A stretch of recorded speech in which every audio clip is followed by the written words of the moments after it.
یا ایھا الذین آمنوا کتب علیکم القصاص فی القتلی الحر بالحر والعبد بالعبد والانثى بالانثى۔ اے ایمان والو، تم پر قتل کیے جانے والوں کا بدلہ لکھ دیا گیا، آزاد کے بدلے آزاد، غلام کے بدلے غلام اور عورت کے بدلے عورت۔ پھر جسے اس کے بھائی کی طرف سے کچھ معافی مل جائے تو بھلائی سے پیچھے لگنا اور آسانی سے دیت دینی چاہیے، کہ تمہارے رب کی طرف سے تخفیف اور رحمت ہے۔ پھر جس نے اس کے بعد زیادتی کی اس کے لیے دردناک عذاب ہے۔ اے عقل والو، تمہارے لیے قصاص میں زندگی ہے تاکہ تم ناحق کے خون سے بچتے رہو۔ اس آیت میں قصاص کا بیان ہو رہا ہے، یعنی قصاص میں برابری فرض ہے، آزاد کے بدلے آزاد، غلام کے بدلے غلام اور عورت کے بدلے عورت پر حد جاری کی جائے گی اور اس حد سے آگے نہیں بڑھا جائے گا۔ جیسا کہ بعض لوگوں نے حدود سے تجاوز کر کے اللہ کے احکامات بدل ڈالے۔ عہد جہالت میں بنو قریظہ اور بنو نذیر کی جنگ ہوتی تھی، اس میں بنو قریظہ جیت گیا۔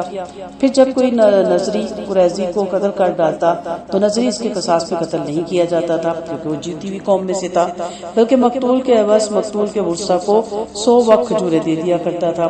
لیکن جب کوئی قریظی کسی نظری کو قتل کر ڈالتا تو قریظی اس کے قصاص میں قتل کر دیا جاتا، کیونکہ وہ ہاری ہوئی قوم سے تھا، اور اگر اس سے فدیہ لیا بھی جائے تو دگنا لیا جاتا تھا۔ اللہ نے قصاص میں برابری کا حکم دیا کہ شرارت پسندوں کی رد و بدل کر دینے والوں کی اور کفر اور بغاوت کی وجہ سے اللہ کے احکام کی مخالفت کرنے والوں کی پیروی نہ کرو۔ قصاص یا قصاص اور دیت دونوں کی معافی۔ فمن عفی لہ، یعنی اگر کسی کو اس کے بھائی کی طرف سے کلی یا جزوی معافی مل جائے تو انصاف مد نظر رکھتے ہوئے دیت آسانی سے ادا کر دی جائے۔ معافی کی یہ صورت ہے کہ قتل عمد میں دیت قبول کر لی جائے یا اپنے حصے کی دیت بھی چھوڑ دی جائے اور بالکل ہی معاف کر دیا جائے۔ اگر کوئی شخص دیت لینے پر راضی ہو جائے تو اسے قاتل پر بار نہیں ڈالنا چاہیے اور سہولت کے ساتھ دیت وصول کر لینی چاہیے، اور قاتل کا بھی فرض ہے کہ حسب وعدہ ٹالے نہیں اور بلا کسی رکاوٹ کے دیت ادا کر دے۔ مقتول کے ورثہ کو 3 باتوں کا یہاں اختیار دیا جاتا ہے۔ فرمایا جس نے دیت قبول کرنے یا وصول کرنے کی بات زیادتی کی اس کے لیے دردناک عذاب ہے۔ رحمت العالمین صلی اللہ علیہ وسلم نے فرمایا جس کا کوئی مقتول ہو اسے 3 باتوں میں سے ایک کا اختیار ہے، یا تو قصاص میں قاتل کو قتل کر دے، یا معاف کر دے، یا دیت وصول کر لے۔ اگر کوئی شخص کوئی چوتھی بات ڈھونڈے اس کا ہاتھ پکڑ لو۔ پھر جو دیت قبول کرنے یا معاف کرنے کے بعد زیادتی کرے اس کے لیے ہمیشہ ہمیشہ کے لیے جہنم کی آگ ہے۔ ایک روایت میں ہے میں اس کو معاف نہیں کروں گا جس نے دیت قبول کر کے قاتل کو قتل کر ڈالا، یعنی اسے دیت قبول نہیں کی جائے گی بلکہ اسے قتل ہی کیا جائے گا۔ یعنی آج آپ اس کے پیٹھ میں چھرا گھونپتے ہیں، وہ مطمئن ہو جاتا ہے دیت دے کے کہ اب میں آزاد ہوں، اور آپ اس پہ وار کر دیتے ہیں۔ اگر وار کر دیتے ہیں اور وہ مارا جاتا ہے تو وار کرنے والے سے پھر دیت نہیں لی جائے گی، پھر اس کو سیدھا سوٹ پھانسی پہ چڑھایا جائے گا۔ قانون قصاص کی بہت افادیت ہے۔ قانون قصاص سے لوگوں کی جانیں محفوظ ہوتی ہیں۔ اس میں ایک عظیم مصلحت پائی جاتی ہے، کیونکہ قاتل یہ سوچ کر کہ قصاص میں بھی مارا جاؤں گا ناجائز قتل سے باز رہے گا اور لوگوں کی جانیں محفوظ ہو جائیں گی۔ پہلی کتابوں میں یہ قانون ان الفاظ میں بیان کیا گیا تھا، القتل یعنی قتل کیا جانا قتل کو بڑی خوبی سے روک دیتا ہے، نفی القتل، مگر قرآن نے اسی مضمون کو بے حد بہترین انداز میں فرمایا جو انتہائی مختصر ہے اور بلاغت سے ہے۔ کتب علیکم اذا حضر احدکم الموت ان ترک خیر الوصیۃ للوالدین والاقربین وبالمعروف حقا علی المتقین۔ بڑا سینسٹیو موضوع ہے اور غور سے سننے کے قابل ہے۔ جب تم میں سے کسی کی موت کا وقت قریب ہو اور اگر وہ مالدار ہے تو اس کے لیے ماں باپ اور عزیزوں کے لیے وصیت فرض کی گئی۔ یہ حکم پرہیزگاروں پر ثابت ہے۔ پھر جو شخص وصیت سن کر بدل ڈالے اس کا گناہ بدلنے والے پر ہے، یقیناً اللہ خوب سننے والا اور خوب جاننے والا ہے۔ پھر اگر کوئی شخص وصیت کرنے والے کی طرف کسی کی طرف جھکاؤ کا یا گناہ کا خوف کرے اور ان میں باہم صلح کروا دے تو اس پہ کوئی گناہ نہیں۔ یاد رکھو اللہ بڑی بخشنے والا اور نہایت مہربان والا ہے۔ سٹیپ بائی سٹیپ اس کو دیکھتے ہیں۔ عزیزوں و اقارب کے لیے وصیت۔ اس آیت میں مال، ماں باپوں اور عزیزوں کو وصیت کرنے کا حکم دیا گیا۔ اس کے بعد میراث والی آیت اتری جس نے اس حکم کو منسوخ کر دیا۔ اب ذی الفروض اور عصبہ اپنے اپنے مقررہ حصے بلا وصیت ہی وصول کر لیں گے اور وصیت کرنے والی کا انتظار نہیں کریں گے۔ اس وجہ سے رحمت العالمین صلی اللہ علیہ وسلم نے فرمایا یاد رکھو اللہ نے ہر حقدار کو اس کا حق دے دیا، لہٰذا اب وارث کے لیے وصیت نہیں۔ ایک دفعہ ابن عباس رضی اللہ عنہ نے سورۃ بقرہ پڑھی، جب اس آیت پر پہنچے تو فرمایا یہ آیت منسوخ ہو گئی۔ ایک دفعہ سعد رضی اللہ عنہ نے کہا یا رسول اللہ صلی اللہ علیہ وسلم، میرے پاس مال اور میری وارث محض ایک بچی ہے، کیا میں 2/3 مال وصیت کر جاؤں؟ فرمایا نہیں۔ پوچھا اور آدھا؟ فرمایا نہیں۔ پوچھا اچھا 1/3 کی؟ فرمایا ہاں، مگر 1/2 بھی بہت ہے۔ وارثوں کو مالدار چھوڑ کے جانا انہیں فقیر چھوڑ جانے سے بہتر ہے کہ وہ لوگوں کے سامنے ہاتھ پھیلاتے پھریں۔ وصیت میں رد و بدل کے بارے میں دیکھتے ہیں۔ ایک وصیت ہوتی ہے صحیح، یعنی جس نے سن کر وصیت میں رد و بدل کر ڈالا اس کا گناہ اس پہ پڑے گا۔ رد و بدل میں وصیت کا چھپا لینا بدرجہ اولا داخل ہے۔ فرمایا کہ مرنے والے کو تو ثواب کا استحقاق حاصل ہو جائے گا، بعد میں کمی بیشی کا وبال کمی بیشی کرنے والے پہ ہوگا۔ مثلا 1/3 کی وصیت کر جاتا ہے اور اس وصیت کو آپ نہ پوری کریں، یا وہ وصیت میں لکھ جاتا ہے کہ یہ مال فلاں کا تھا، میرے پاس بطور امانت تھا، اور آپ وہ کسی کو نہ بتائیں اور کہ جی ہمارے پاس کوئی ایسا لکھا ہوا نہیں ہے پیپر، تو ہم کیسے مانیں کہ آپ نے ہمارے والد کے پاس کچھ رکھوایا تھا یا نہیں۔ پھر فرمایا کہ اللہ نے مرنے والے کی وصیت سن لی اور وہ ایک ایک بات سے باخبر ہے اور بدلنے والوں کے کرتوتوں سے بھی خوب آگاہ ہے، اللہ سے کوئی بات چھپی بھی نہیں۔ پھر دوسری چیز آتی ہے اصلاح کے لیے رد و بدل کرنا۔ یہاں آپ لفظ دیکھیں گے موزن جنفن اور اسمن فاصلح بینہم۔ جنفا خطا یا غلطی کو کہتے ہیں، اس میں ہر قسم کی غلطی شامل ہے، جیسے کسی واسطے یا وسیلے سے کسی وارث کو زیادہ دلوا دیا جائے، مثلا یہ کہہ دیا جائے کہ فلاں چیز فلاں کو اتنی رقم میں زیادہ دے دی جائے، یا بیٹی کو زیادہ دینے کی نیت سے نواسے کو وصیت کر دی جائے کہ یہ مجھے بڑا لاڈلا ہے اور میری فلاں چیز میرے نواسے کو دی جائے، خواہ یہ صورت غلطی سے ہو، غیر شعوری طور پہ ہو، محبت اور شفقت کی وجہ سے سرزد ہو جائے، یا جان بوجھ کر ایسے کیا جائے۔ اگر ایسی صورت پائی جائے تو بعد والے وصیت کو درست کر دے تاکہ حقداروں کو بھی حق تلفی نہ ہو اور مرنے والا بھی اللہ کے عذاب سے بچ جائے اور وصیت بھی شرع کے مطابق ہو جائے۔ اس قسم کے رد و بدل سے کوئی گناہ نہیں بلکہ اصلاح مقصود ہے۔ وصیت سے ظلم کرنا کبیرہ گناہ ہے۔ نبی کریم صلی اللہ علیہ وسلم نے فرمایا انسان 70 سال تک نیکو جیسے عمل کرتا رہتا ہے، پھر وصیت سے ظلم کر جاتا ہے اور اس برے عمل پر فوت ہو جاتا ہے اور جہنم میں چلا جاتا ہے، اور ایک شخص 70 سال تک زندوں جنتیوں جیسا عمل کرتا رہتا ہے، پھر ایک شخص 70 سال تک جہنمیوں جیسا عمل کرتا رہتا ہے، پھر وصیت میں انصاف کو مد نظر رکھتا ہے اور اس پر فوت ہو جاتا ہے، وہ جنتی بن جاتا ہے۔ ابو ہریرہ رضی اللہ عنہ نے فرمایا اگر تم چاہو تو یہ آیت پڑھ لو، تلک حدود اللہ، یعنی اللہ کی حدیں ہیں، ان سے آگے مت پڑھو۔ یا ایھا الذین آمنوا کتب علیکم الصیام کما کتب علی الذین من قبلکم لعلکم تتقون۔ ایمان والو، پہلے لوگوں کی طرح تم پہ بھی چند دنوں کے روزے فرض کیے گئے تاکہ تمہیں گناہوں سے بچنے کی عادت ہو، پھر تم میں سے جو بیمار ہو یا سفر میں ہو یا دوسرے دنوں میں تعداد پوری کر لے، جن میں روزوں کی طاقت نہیں وہ ہر روزے کے بدلے ایک محتاج کو کھانا کھلا دو۔ جس نے نفلی نیکی کی وہ اس کے لیے بہتر ہے اور تمہارے لیے روزے رکھنے ہی بہتر ہے اگر تم روزوں کے ثواب کا علم جانتے ہو۔ روزوں کا یہاں بیان ہو رہا ہے۔ محمد صلی اللہ علیہ وسلم کے مومنین سے خطاب کیا گیا کہ تم پر پہلی قوموں کی طرح چند دنوں کے روزے فرض کر دیے گئے، لہٰذا سال کے سال ہر رمضان میں روزے رکھو۔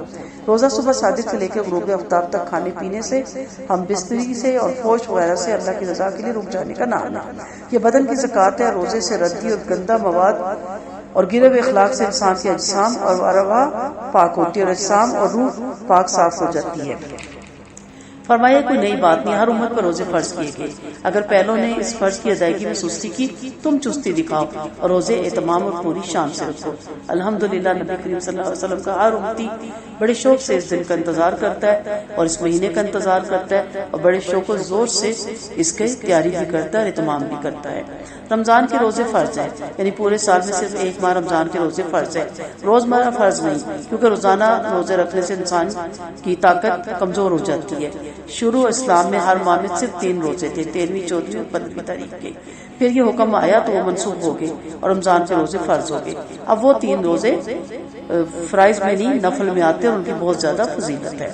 معاذ بن جبل رضی اللہ عنہ فرماتے ہیں نماز کے بھی 3 دور ہیں اور روزوں کے بھی۔ نماز کے 3 دور یہ کہ شروع میں اللہ کے رسول صلی اللہ علیہ وسلم نے ہجرت کے بعد مدینہ میں 16 یا 17 ماہ تک بیت المقدس کی طرف نماز پڑھی، پھر تنسیخ قبلہ کا حکم آ گیا اور کعبہ کو قبلہ بنا دیا گیا۔ یہ ہے پہلا دور۔ دوسرا دور یہ ہے کہ شروع میں نماز پڑھنے کے لیے ایک دوسرے کو بلایا جاتا تھا، اس سے لوگ پریشان تھے۔ ایک دن اللہ کے رسول صلی اللہ علیہ وسلم کے پاس ایک انصاری زائد بن اباربہ رضی اللہ عنہ آ کر کہنے لگے، یا رسول اللہ صلی اللہ علیہ وسلم، آج میں نے ایک خواب دیکھا، میں کیا دیکھتا ہوں کہ سبز کپڑوں میں قبلہ کی طرف منہ کر کے ایک شخص چیخ چیخ کر یہ کلمے کہہ رہا ہے۔ پھر اس نے پوری اذان سنائی، پھر اسی شخص نے تھوڑی دیر کے بعد تکبیر کی جس میں دوبارہ قد قامت الصلاۃ زیادہ کا۔ آپ نے فرمایا یہ کلمے بلال کو یاد کروا دو، وہ اذان دیا کرے۔ چنانچہ سب سے پہلے بلال نے انہیں کلموں کے ساتھ اذان دی۔ پھر حضرت عمر رضی اللہ عنہ نے بھی آپ سے اسی طرح خواب بیان کیا، فرمایا یہ عادت مجھ سے پہلے زائد نے لوٹ لی۔ تیسرا دور یہ کہ شروع میں اگر کوئی مسجد میں جاتا نماز ہو رہی ہوتی تو معلوم کر کے کتنی رکھتے ہوگی، پہلی رکھتے پڑھ کر پھر جماعت میں شامل ہو جاتا تھا۔ ایک دن معاذ رضی اللہ عنہ نے آ کر کہنے لگے، میں جس حال میں بھی اللہ کے رسول کو پاؤں گا اسی حال میں جماعت میں شامل ہو جاؤں گا اور چھوٹی ہوئی نماز سلام کے بعد پوری کر لوں گا۔ آخر انہوں نے ایسا ہی کیا اور چھوٹی ہوئی رکھتے سلام کے بعد پوری کی۔ آپ صلی اللہ علیہ وسلم نے فرمایا، معاذ نے تمہارے لیے ایک نئی سنت ایجاد کر دی، تم بھی اسی طرح کر لیا کرو۔ اسی طرح روزے کے بھی 3 ادوار تھے کہ جب اللہ کے رسول صلی اللہ علیہ وسلم مدینہ تشریف لائے تو آپ ہر مہینے میں ایام بیس کے روزے رکھا کرتے تھے اور محرم کی 10ویں تاریخ کا بھی۔ پھر اللہ نے آپ پر روزے فرض کر دیے، مگر روزے رکھنے اور فدیہ دینے کا اختیار عطا فرما دیا۔ جو چاہتا روزے رکھ لیتا، جو چاہتا فدیہ دے دیا کرتا۔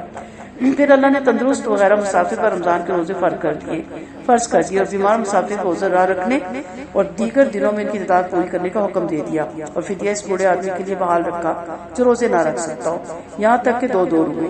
تیسرا دور یہ ہے کہ شروع میں سونے سے پہلے کھانا پینا اور جنسی تعلق حلال تھا اور سونے کے بعد حرام۔ ایک انصاری جن کا نام سرما رضی اللہ عنہ تھا روزے میں دن بھر کام کیا کرتے تھے۔ ایک دن ایسا ہوا بیچارے گھر آئے اور عشاء کی نماز پڑھ کے کھانا کھائے بغیر سو گئے، پھر دوسرے دن بھی روزہ رکھا۔ آج یہ شدید بھوک پیاس سے کافی نڈال اور نازک حالت میں پہنچ گئے۔ رحمت اللہ علیہ نے پوچھا کیا بات ہے؟ بولے یا رسول اللہ کل میں تھکا اور اپنے گھر پہنچا اور کھانا کھائے بغیر میری آنکھ لگ گئی، اس لیے آج کی بھوک اور پیاس نے مجھے بہت نڈال کر دیا۔ اس طرح اتفاق سے عمر نے بھی سونے کے بعد اپنی بیوی سے تعلق قائم کر لیا، پھر نادم ہو کر دربار رسالت میں آ کر اپنا واقعہ بیان کیا۔ اس پر احل لکم لیلۃ الصیام آیت اتری۔ شروع میں محرم کی 10ویں تاریخ کا روزہ رکھا جاتا تھا، پھر جب رمضان فرض ہو گیا تو عاشوراء کا روزہ جو چاہتا رکھتا جو چاہتا چھوڑ دیتا، یعنی عاشوراء کی فرضیت ختم ہو گئی۔ فدیہ بیعت بوڑھے لوگوں کے لیے اب رہ گیا۔ پھر فرمایا جو روزوں کی طاقت رکھتے ہیں وہ فدیہ دے دے۔ اوپر معاذ والی حدیث گزر چکی کہ یہ حکم ابتدا اسلام کا ہے، اس کے بعد والی آیت نے سے حکم کو منسوخ کر دیا۔ ابن عباس فرماتے ہیں کہ اس آیت نے پہلی آیت کو منسوخ کر دیا۔ اب یہ حکم ان بوڑھوں کے بارے میں جو روزہ نہ رکھ سکتے ہوں، اگر وہ چاہے تو بجائے روزہ رکھنے کے روزانہ ایک محتاج کو کھانا کھلا دے۔ بہرحال مقیم اور تندرست اور طاقتور کے لیے حکم نہیں، اسے روزے رکھنے ہی پڑیں گے، البتہ بہت بوڑھے کو روزے چھوڑنے کی اجازت ہے اگر ان سے روزے نہ رکھے جا سکتے ہوں، کیونکہ انس رضی اللہ عنہ نے اپنے بڑھاپے میں 1 یا 2 سال ہر روزے کے بدلے ایک محتاج کو گوشت روٹی کھلائی تھی اور روزے چھوڑ دیے تھے، بخاری کی روایت ہے۔ حاملہ اور مرضیہ روزے نہ رکھے، یعنی دودھ پلانے والی اور فدیہ دے دے، کیونکہ یہ بھی بوڑھوں کے حکم میں شامل ہے، کیونکہ انہیں بچوں کے کمزور ہونے کا ڈر ہوتا ہے۔ رمضان کا مہینہ وہ ہے شہر رمضان الذی انزل فیہ القرآن ھدی للناس وبینات من الھدی والفرقان۔ رمضان کا مہینہ وہ ہے جس میں قرآن اتارا گیا جو لوگوں کے لیے ہدایت ہے اور جس میں ہدایت کی اور جھوٹ اور سچ میں پہچان کرنے کی صاف صاف اور روشن دلیلیں ہیں۔ پھر تم میں سے جو شخص اس میں غیر مسافر ہو اس پر اس مہینے کے روزے رکھنا واجب ہے، اور جو بیمار ہو یا سفر میں ہو اسے دوسرے دنوں میں تعداد پوری کرنی چاہیے۔ اللہ تم پر آسانی چاہتا ہے، سختی نہیں چاہتا، وہ چاہتا ہے کہ تم تعداد پوری کر لو، اس کی بخشی ہوئی ہدایت پر اس کی بڑائیاں بیان کرو، اس کا شکر بجا لاؤ۔ اس آیت میں ماہ رمضان کی فضیلت کا بیان ہے کہ اللہ نے اس مبارک مہینے کو قرآن اتارنے کے لیے مخصوص فرمایا۔ اللہ کے رسول صلی اللہ علیہ وسلم نے فرمایا ابراہیمی صحیفے رمضان کی پہلی رات میں، توریت 6 میں، انجیل 13 میں اور قرآن 20 میں اترا۔ سابقہ تمام آسمانی کتابیں ایک ہی دفعہ اکٹھی اتری، مگر قرآن شب قدر میں لوح محفوظ سے بیت العزت میں ایک ہی بار اترا۔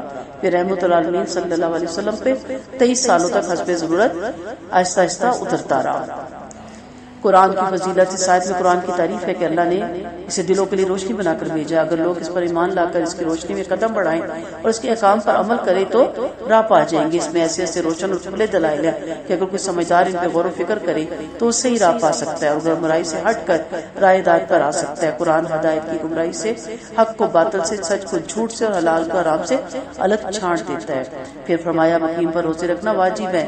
جب ہلال رمضان نظر آ جائے تو کوئی تندرست ہو تو اپنے گھر پر ہو تو اسے روزے رکھنی چاہیے، چونکہ آغاز اسلام میں ایسے لوگوں کو روزہ چھوڑنے کی اجازت تھی. اس لیے اس آیت میں وہ اجازت منسوخ ہو گئی اور بیمار اور مسافر کو روزہ چھوڑنے کی اجازت دے دی گئی. اور یہ بھی ہدایت کی گئی کہ ان کی تعداد دوسرے دنوں میں تندرست ہو کر یا گھر آ کر پوری کر لی جائے. یعنی اگر کسی کو کوئی تکلیف ہو اور اسے روزہ رکھنا دشوار ہو یا روزہ رکھنے کی تکلیف میں اضافہ ہو جاتا ہو یا سفر میں ہو تو جتنے روزے چھوٹ گئے ہوں انہیں گھر آ کر یا تندرست ہونے کے بعد رکھ لیں. اس لیے فرمایا کہ تم پر آسانی کی گئی ہے، سختی نہیں. اللہ تعالیٰ چاہتا ہے، اللہ کی نرمی اور رحمت کا تقاضا ہے کہ دین میں ہر طرح کی آسانی ہے. اللہ کے ذکر کی فضیلت والی تو کبیر اللہ، یعنی عبادتوں کے اختتام پر اللہ کا شکر ادا کرو، اس کی بڑائی بیان کرو. چنانچہ حج کے بارے میں بھی فرمایا وَإِذَا قَضَيْتُمْ مَنَاسِكَكُمْ، پھر جب تم احکام حج پورے کر چکو تو اپنے دادا کے ذکر کی طرح بلکہ اس سے بھی زیادہ اللہ کا ذکر کرو. پھر اللہ تعالیٰ فرماتا ہے تم شکر کرو، یعنی فرائض ادا کر کے نجائز کاموں سے بچ کر اور اللہ کی حقوق کی حفاظت کر کے شکر کرو. ممکن ہے کہ تم رب کے احسان مند اور شکر گزار بندے بن جو اللہ پاک ہمیں بھی اپنا شکر گزار بندوں کی فہرست میں شامل کر لے اور ہماری کوتاہیوں اور ہماری لرزشوں سے درگزر فرمائے اور ہمیں نیکیوں کی توفیق عطا فرمائے اور ہمارا خاتمہ خیر پہ کرے. آمین.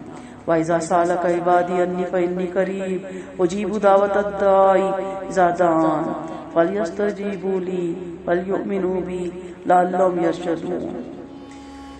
اے نبی جب آپ سے میرے بندے میرے بارے میں پوچھے تو میں بالکل قریب ہوں، میں پکارنے والے کی پکار سنتا ہوں جو مجھے پکارتا ہے. لہٰذا لوگوں کو بھی مجھ سے دعائیں مانگنی چاہیے اور مجھ پہ یقین رکھنا چاہیے تاکہ وہ ہدایت پائیں. ایک دیہاتی نے آپ صلی اللہ علیہ وسلم سے پوچھا کہ ہمارا رب ہم سے کتنا قریب ہے، اسے سرگوشی کریں یا دور سے اونچا اونچا پکارے؟ آپ خاموش ہو کے اس پہ یہ آیت اتری. ابو موسیٰ رضی اللہ عنہ کہتے ہیں کہ ہم ایک لڑائی میں اللہ کے رسول کے ساتھ تھے. جب ہم کسی اونچے مقام یا ٹیلے پر چڑھتے یا کسی نشیبی چیز پہ اترتے تو زور سے تکبیریں کہا کرتے. آپ نے فرمایا لوگوں اپنے اوپر رحم کرو، تم کسی بہرے یا غائب کو نہیں پکارتے ہو بلکہ سننے والے اور دیکھنے والے کو پکارتے ہو جو تم سے تمہاری سواریوں کی گردنوں سے بھی زیادہ قریب ہے. اللہ فرماتا ہے میں اپنے بندوں سے اس کے گمان کے مطابق معاملہ کرتا ہوں اور جب مجھے پکارتا ہے تو اس کے پاس ہوتا ہوں. آپ کا فرمان ہے جب بندہ مجھے یاد کرتا ہے اس کے ہونٹ میرے ذکر سے ہلتے رہتے ہیں، میں اس کے پاس رہتا ہوں. حدیث میں آتا ہے ان اللہ مع الذین، خوب یاد رکھو قرآن مجید کی آیت سورہ نحل میں ہے ان اللہ مع الذین، خوب یاد رکھو اللہ پرہیزگاروں اور مخلصوں کے ساتھ ہے. موسیٰ اور ہارون نے فرمایا اننی معاکما، میں تمہارے ساتھ اور سن رہا ہوں اور دیکھ رہا ہوں. موسیٰ اور ہارون علیہ السلام سے فرمایا دعا ضرور قبول ہوتی ہے، غرض اللہ کسی کی دعا رائے گاہ نہیں جانے دیتا اور نہ اسے سننے سے کوئی چیز مانے آئے، بلکہ اللہ دعائیں خوب سننے والا اور خوب قبول کرنے والا ہے. اس آیت میں دعائیں مانگنے کی رغبت دلائی گئی اور یقین دلایا گیا کہ کسی کی دعا رد نہیں جاتی. چنانچہ اللہ کے رسول صلی اللہ علیہ وسلم نے فرمایا جب بندہ اپنے اللہ کے سامنے دونوں ہاتھ پھیلا کر مانگتا ہے تو اللہ سے خالی ہاتھ پھیرنے سے شرماتا ہے. آپ کا فرمان ہے جو اللہ سے گناہ قطع رحمی کے علاوہ کوئی اور دعا مانگتا ہے تو اللہ اس سے ان تینوں چیزوں میں سے ایک چیز ضرور عطا فرماتا ہے، یا تو دعا قبول فرما لیتا ہے یا آخرت کے لیے جمع کر دیتا ہے یا کوئی آنے والی مصیبت ہٹا دی جاتی ہے. صحابہ کرام رضی اللہ بولے پھر تو ہم خوب دعائیں مانگا کریں گے، ہمارا اللہ بھی خوب قبول فرمائے گا. نبی کریم صلی اللہ علیہ وسلم کا فرمان ہے دنیا میں جو مسلمان اللہ سے دعا مانگتا ہے اللہ اس کی دعا ضرور قبول کرتا ہے یا اس سے اس جیسی مصیبت ہٹا دیتا ہے بشرطیہ کہ گناہ قطع رحمی کی دعا نہ ہو. آپ کا فرمان ہے ہر دعا قبول ہوتی ہے اگر جلدی نہ کی جائے، یہ نہ کہا جائے کہ ہم نے دعا مانگی مگر قبول ہی نہیں ہوئی. آپ کا فرمان ہے دعا برابر قبول ہوتی ہے بشرطیہ گناہ قطع رحمی کی دعا نہ اور جلدی نہ کی جائے. پوچھا گیا جلدی کیا ہے؟ فرمایا انسان کہنے لگے میں نے فلاں فلاں دعا مانگی تھی مگر قبول نہیں ہوئی اور افسوس کرنے لگے اور دعا مانگنی چھوڑ دے. آپ کا فرمان ہے دعا کرنے والا برابر بھلائی پر رہتا ہے جب تک جلدی نہ مچائے. پوچھا گیا جلدی مچانا کس طرح ہے؟ فرمایا یہ کہنے لگے کہ میں نے رب سے دعا مانگی تھی مگر وہ قبول نہیں ہوئی. حضرت عائشہ صدیقہ رضی اللہ عنہا فرماتی ہے مومن کی دعا ضائع نہیں ہوتی، یا تو اس کا دنیا ہی میں ظہور ہو جاتا ہے یا جمع آخرت بنا دی جاتی ہے بشرطیہ جلدی نہ کرے اور نا امید نہ ہو. عروہ رضی اللہ نے پوچھا اماں جان جلدی اور نا امیدی کیا ہے؟ فرمایا یوں کہنے لگے میں نے دعا کی تھی مگر میری حاجت پوری نہیں ہوئی. افطار سے کب قبولیت کی گھڑیاں ہیں؟ رحمت العالمین صلی اللہ علیہ وسلم نے فرمایا افطار کے وقت روزے دار کی دعا قبول کی جاتی ہے۔ ابن عمر ان کی بیوی بچے افطار کے وقت خاص طور سے کثرت سے دعائیں مانگا کرتے تھے۔ آپ صلی اللہ علیہ وسلم کا فرمان ہے افطار کے وقت دعا رد نہیں کی جاتی۔ 3 شخصوں کی دعا رد نہیں کی جاتی۔ نبی کریم صلی اللہ علیہ وسلم کا فرمان ہے 3 آدمیوں کی دعا رد نہیں کی جاتی، عادل بادشاہ کی، روزے دار کی جب تک وہ روزے کھول نہ لے، اور مظلوم کی۔ اللہ قیامت کے دن اسے بہت بلند فرمائے گا، اس کے لیے آسمان کے دروازے کھول دیے جائیں گے۔ اللہ فرماتا ہے مجھے اپنی عزت کی قسم میں تیری ضرور مدد کروں گا اگرچہ دیر ہی ہو جائے۔ وَحِلَّ لَكُمْ لَيْلَةَ الصِّيَامِ الرَّفَثُ إِلَىٰ نِسَائِكُمْ هُنَّ لِبَاسٌ لَكُمْ وَأَنتُمْ لِبَاسٌ لَهُنَّ۔ تمہیں روزے کی راتوں میں اپنی بیویوں سے ملنا حلال کیا، وہ تمہارا لباس ہے، تم ان کا لباس ہو۔ اللہ کو معلوم ہے کہ تم اپنی جانوں سے خیانت کرتے ہو، اللہ نے تمہاری توبہ قبول کر کے تم سے درگزر کیا، اب تمہیں ان سے ملنے کی اور اللہ کی لکھی ہوئی نعمت کو ڈھونڈنے کی اجازت ہے، اور کھانے پینے کی نہیں، جب تک صبح کا سفید دھاگا سیاہ دھاگے سے ممتاز نہ ہو جائے، پھر تم رات تک روزہ پورا کرو، مسجد میں حالت اعتکاف میں اپنی بیویوں سے نہ ملو، یہ اللہ کی حدیں ہیں، ان کے قریب بھی نہ جاؤ۔ اللہ لوگوں کے لیے اسی طرح اپنی آیتیں بیان فرماتا ہے تاکہ وہ گناہوں سے بچ جائیں۔ آغاز اسلام میں سونے سے پہلے کھانے پینے کی رخصت تھی، اس آیت نے حکم کو منسوخ کر دیا۔ رفع سے مراد بیوی سے ملنا ہے، پھر فرمایا تمہارا لباس ہے، یعنی ان سے تمہیں ان سے آرام پہنچتا ہے، تمہیں ایک دوسرے کے لباس ہو اور آپس میں ملتے جلتے اور اٹھتے بیٹھتے ہو۔ اس رمضان کی راتوں میں تمہیں ان سے ملنے کی اجازت ہے کیونکہ بچنا بڑا مشکل ہے۔ اس کے آیت کے شان نزول میں محاذ والی لمبی حدیث پہلے گزر چکی ہے۔ سحری کا یہاں پہ وقت بتایا گیا، پھر فرمایا کھاتے پیتے رہو جب تک کہ صبح کی سفیدی رات کی سیاہی سے ممتاز نہ ہو جائے۔ صبح کی سفیدی اور رات کی سیاہی کو سفید سیاہ دھاگے سے تشبیہ دی گئی اور فجر کا لفظ لا کر اس کو واضح کیا گیا۔ فرمایا سحری کھایا کرو، نبی کریم صلی اللہ علیہ وسلم کی اس کے بارے میں بہت حدیثیں ہیں۔ فرمایا سحری کھایا کرو کیونکہ سحری میں برکت ہے۔ ہمارے اور اہل کتاب کے روزوں میں سحری کا فرق ہے۔ سحری برکت والا کھانا ہے، آپ صلی اللہ علیہ وسلم کا فرمان ہے سے نہ چھوڑو، خواہ پانی کا ایک گھونٹ ہی کیوں نہ ہو، کیونکہ سحری کھانے والے پر اللہ اپنی رحمت اور فرشتے درود بھیجتے ہیں۔ سحری صبح صادق کے قریب کھانی مستحب ہے۔ زائد بن ثابت فرماتے ہیں کہ ہم نے اللہ کے رسول صلی اللہ علیہ وسلم کے ساتھ سحری کھائی، پھر نماز کے لیے اٹھ کھڑے ہوئے۔ انس نے پوچھا اذان اور سحری میں کتنا فاصلہ تھا؟ فرمایا 50 آیتوں کا۔ میری امت، آپ صلی اللہ علیہ وسلم کا فرمان ہے میری امت ہمیشہ بھلائی پر رہے گی جب تک روزہ جلدی کھولتی رہے گی اور سحری دیر سے کھاتی رہے گی۔ پھر فرمایا روزے کا آخری وقت۔ روزے کا آخری وقت بتایا جا رہا ہے کہ رات تک پورا کر لو۔ معلوم ہو کہ سورج ڈوبتے ہی روزہ کھولنے کا حکم ہے۔ اللہ کے رسول صلی اللہ علیہ وسلم نے فرمایا جب ادھر سے رات آئے ادھر سے دن جائے تو روزہ دار کو روزہ کھول لینا چاہیے۔ آپ کا فرمان ہے جب تک لوگ روزہ کھولنے میں جلدی کرتے رہیں گے بھلائی پر رہیں گے۔ حدیث قدسی ہے مجھے 2 بندے بہت پیارے ہیں جو جلدی روزہ کھول دیتے ہیں۔ مجھے وہ بندے بہت پیارے ہیں جو جلدی روزہ کھول دیتے ہیں۔ پھر اسی آیت میں آپ نے دیکھا اعتکاف کا بیان ہے۔ حالت اعتکاف میں بیویوں سے نہ ملو۔ ابن عباس فرماتے ہیں حکم اس کے بارے میں جو رمضان یا غیر رمضان میں مسجد میں اعتکاف کرے، اسے دن میں یا رات میں بیویوں سے ملنا منع ہے جب تک اعتکاف پورا نہ ہو جائے۔ معتکف یعنی جو اعتکاف میں بیٹھا ہے اس کے لیے بیوی کے ساتھ تعلق قائم کرنا حرام ہے۔ نہ اس کے ساتھ بوسہ دے سکتا ہے، نہ ہی اس کے ساتھ چمٹ کے بیٹھ سکتا ہے۔ اگر کسی ضرورت کے لیے گھر جائے بھی تو ضرورت سے زیادہ گھر میں ٹھہرنا بھی اس کے لیے حلال نہیں۔ نہیں اعتکاف کے لیے کسی دیگر کاموں میں مشغول ہونا بھی ٹھیک نہیں۔ کسی بیمار پرسی کے لیے نہیں جائے گا۔ ہر گھر جا رہا ہے کسی ضروری چیز کو لینے تو راستے میں کوئی بیمار نظر آئے تو حال پوچھ سکتا ہے۔ قرآن میں روزوں کے بعد اعتکاف کا بیان ہے جس سے اس نقطے کی طرف اشارہ ہے کہ اعتکاف روزوں میں یا رمضان کے آخری عشرے ہی میں بیٹھنا چاہیے۔ صحیح حدیث سے ثابت ہے کہ اللہ کے رسول صلی اللہ علیہ وسلم آخری دم تک رمضان کے آخری عشرے میں اعتکاف کرتے رہے۔ پھر آپ کے بعد امہات المومنین نے اعتکاف کیا۔ صفیہ رضی اللہ عنہ بنت حی آپ سے ملنے جایا کرتی تھی جبکہ آپ مسجد میں حالت اعتکاف میں ہوتے تھے، پھر کچھ دیر باتیں کر کے گھر واپس آ جایا کرتی تھی۔ چونکہ رات ہوتی تھی اس لیے انہیں خود اللہ کے رسول صلی اللہ علیہ وسلم ہی گھر پہنچانے آیا کرتے تھے۔ ان کا گھر مدینہ منورہ کے کنارے اسامہ بن زید کے گھر میں تھا۔ پھر فرمایا یہ اللہ کی حدیں ہیں، یعنی روزوں کی یہ بیان کردہ مسائل جن میں بعض فرض ہیں، بعض حرام ہے، بعض کی رخصت ہے، ہماری حدیں ہیں، ہم نے یہ حدیں مقرر کی، لہٰذا ان کے پاس بھی نہ جاؤ، آگے بڑھنا تو دور کی بات۔ پھر فرمایا اللہ اسی طرح اپنی آیتیں کھول کھول کے بیان کرتا ہے، جس طرح روزے احکام اور فرائض کے تفصیلدار کھول کھول کے بیان کیے، اسی طرح اللہ سارے احکام اپنے محبوب بندے اور رسول صلی اللہ علیہ وسلم کی زبانی بیان فرماتا ہے تاکہ لوگ رائے ہدایت پانے اور اطاعت گزار بندے بن جائے۔ وَلَا تَأْكُلُوا أَمْوَالَكُمْ بَيْنَكُمْ بِالْبَاطِلِ وَتُدْلُوا بِهَا إِلَى الْحُكَّامِ لِتَأْكُلُوا فَرِيقًا مِنْ أَمْوَالِ النَّاسِ بِالْإِثْمِ وَأَنْتُمْ تَعْلَمُونَ۔ اس کے بارے میں جس پر کسی کا کچھ مال واجب ہو اور نہ حق ایک دوسرے کا مال نہ کھاؤ اور حاکموں کو رشوت نہ پہنچاؤ تاکہ گناہ کو جان بوجھ کر گناہ سے لوگوں کا مال کھا جاؤ۔